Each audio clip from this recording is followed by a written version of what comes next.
I think you need to design the offense for the quarterback. There's a lot of different styles of offense out there. All the offenses work. I think the biggest mistake you could make is to run the wrong offense for the style of quarterback that you have. And we'll adjust our style for Tommy DeVito, and we recruited him. We understand what he's capable of doing, and he's gotten better since high school. So I think we have a good one, and I think we'll keep him and run with him and see how it goes. In terms of this year's team, just how do you think they measure up in terms from last year in terms of improving and being able to contend for a division title? I think they've really done a fantastic job in the offseason of changing their body. If you looked at Kendall Coleman, Tommy, they've really done a nice job. When you play in the ACC, and especially the ACC Atlantic with the Clemsons, the Florida States, the NC States, the Wake Forests, Boston College, I don't want anybody mad at me, Louisville, and you have to be able to handle the physical part of it.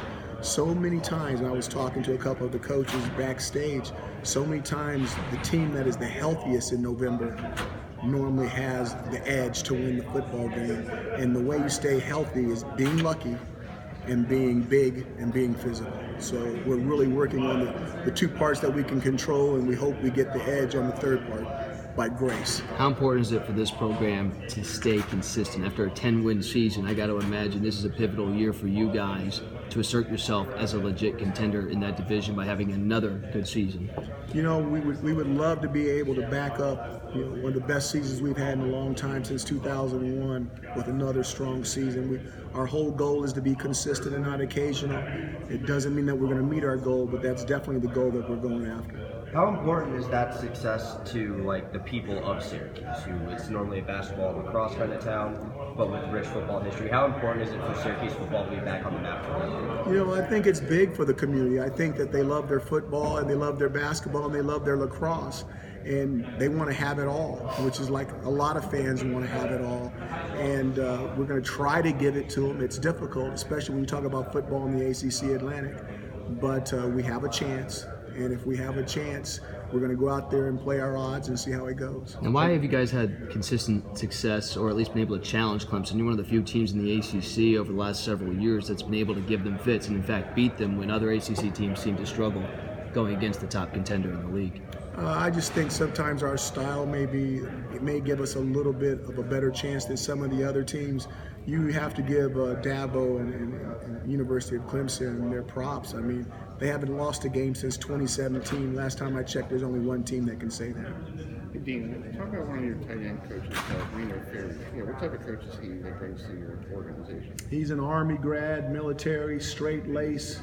You want to know something about Reno Ferry? The thing that jumps out to me is when his son comes up to visit his dad during two-a-days, he has to do a book report on the grease board on some military officer, and his son's about that big. So his son is doing stuff like that. That tells you a lot about the dad.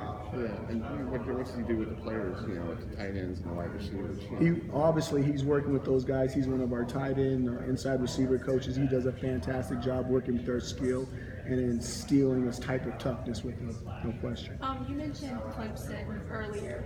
He mentioned Clemson. Right, I did. I definitely did. Yeah. Excuse me. Do you believe that there is a gap between that program and the rest of the ACC? You're talking about a team that just won the national championship, beat the University of Alabama by a double-digit score, and hasn't lost a game since 2017.